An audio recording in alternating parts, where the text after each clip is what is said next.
Om Namo Bhagavate Vasudevaya.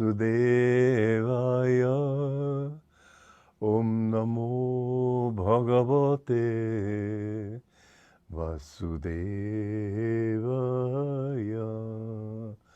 Om, I bow to the Lord Vasudeva. Joy to you, friends. I would like to read stanza 32 from the second chapter of the Bhagavad Gita. Nothing is more propitious than for a Kshatriya, that is to say, a warrior, whose duty it is to fight for righteousness, to battle for what is right and true. Blessed and fortunate are you, if you must give even your life for such a cause. Such a death will open to you the gates of heaven. Now remember that, as I said before, the Kshatriya is a whole caste, and it doesn't mean just warriors, nor does it mean political leaders.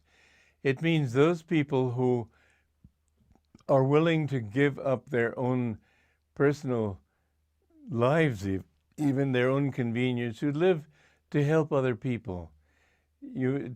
Somebody who is trying to improve himself spiritually, somebody who's trying to get rid of his ego, somebody who's trying to serve others. He is a Kshatriya, even if he doesn't bear arms. He's bearing the metaphorical arms of discrimination, devotion, wisdom, non-attachment, and so on. And in the literal way, it is true also that a warrior who dies in battle, if his cause is just, and it must be added, if his attitude is right, then he will not suffer from that. He will go to heaven. What happens is that by his non-attachment to the body, he rises above identification to that body to the point where he can go to a higher heaven.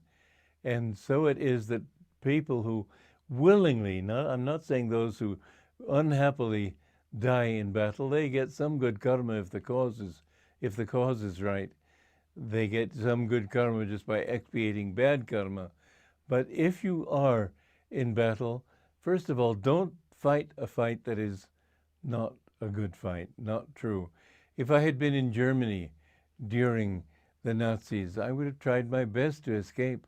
I'd rather have gone to a concentration camp than fight for a country that was creating so much evil.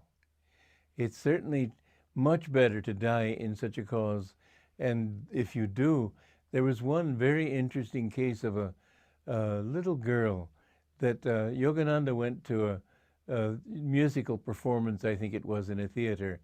And a disciple of his, Vera Brown, her spiritual name became Mira, she saw this little girl in the row ahead of her, and Yogananda said to her, afterwards, he said, I noticed that you had your eye on her. You couldn't take your eye off her. And Mira said, yes, I couldn't take my eyes off her. There was something so fascinating about her. And Master said she was in a concentration camp in her last life. And because she helped other people and did what she could to bring peace and comfort to them, she has been born a saint in this life. And what you have seen is her saintliness and also her pain in the dark nature of this world, the fact that there can be so much suffering, because she saw so much suffering in her last life. But we have to realize that when we do battle against this suffering, when we try even a little bit to overcome the darkness in ourselves and the darkness in others, then certainly we are bound to have a much happier life in the infinite. But the meaning here is also more, it's on a deeper level too. When you fight your own, you might say, demons of dark qualities, those qualities that pull you down, you may die. This is something else that Arjuna asks Krishna later in the Bhagavad Gita. He says, what if I fail? What if a person fails in yoga? He's given up everything. Won't he become just, well, we would say fish nor fowl? Won't he become neither drawn to the world nor drawn to the spirit? Won't he feel sort of be in a limbo between the two? And Krishna says, remember, no good action is ever lost. Every attempt that you make to seek God will be your great blessing, and it will take you to a higher sphere in the astral world, and you may spend even a long time there. You can be there for centuries. There is a story about a saint who was so noble and so self-giving that he was suddenly one day an astral angel came down and said that you have so pleased us that you are going to be given a great blessing. I've come to take you to heaven, even in your physical body. Well, what this means is that he would be able to die without losing consciousness, as most people do when they do die.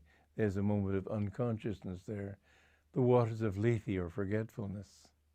And this saint said to the angel, well, this is very nice of you, and I certainly appreciate it, but tell me, why should I want to go to heaven? He was seeking God. And the saint said, well, that's a very strange question. Most people would be delighted to go. But he said, when you go to heaven, you can mix with the gods, the angels, I should say. When you go to heaven, you have nothing but bliss, and everything is beautiful. All the people around you are beautiful. All your surroundings are just what you would want. Everything is perfect. And the saint said, well, I've found so far in my experience of life that everything has its minuses as well as its pluses. You've given me the pluses of heaven. What about the minuses? And the angel said, well, you certainly are a very peculiar person. Nobody ever asks that question, but since you have asked me, I must answer. And the truth is that you will be able to live in heaven only as long as your good karma for that kind of life endures. But after a while, that karma will be expiated. And then, like the leaves of the trees in autumn, they turn yellow and they die and they fall. And so you'll begin to feel a certain unhappiness for the pleasures that you left behind you, and you will finally be drawn back to this world. And the saint said, well, thank you very much for your offering, but even thousands of years in your heaven would be to me nothing but a penance. I can't imagine anyone in his right mind going to heaven if the end of it all, sooner or later, doesn't matter when, you have to come back to this world again. Isn't there something better? And the angel said, well, you really are a peculiar fellow, but it is true. There is a realm beyond our region. It's an astral world, beyond the astral world and the causal world, where there is no light or darkness.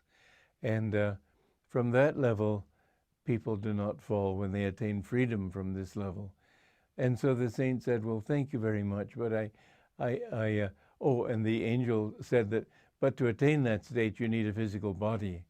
And so the saint said, well, thank you very much. I'd prefer to remain in this vale of tears, you might put it, and keep seeking that truth which I am wedded to. And so the angel flew back, and he gave his life to seeking moksha, liberation in God, and he finally attained that state. So don't be satisfied with anything less, but nevertheless, do realize that everything you do right will be at least a step forward. And if you die, still you will be reborn and continue stepping forward, because the tendencies to move forward and to do spiritual things will come with you when you are reborn. So don't be afraid. Every effort you make in the right direction will finally take you to that ultimate freedom. As Lahiri Maharshi used to say, Banata Banata Banjai. Doing, at last done. Joy to you.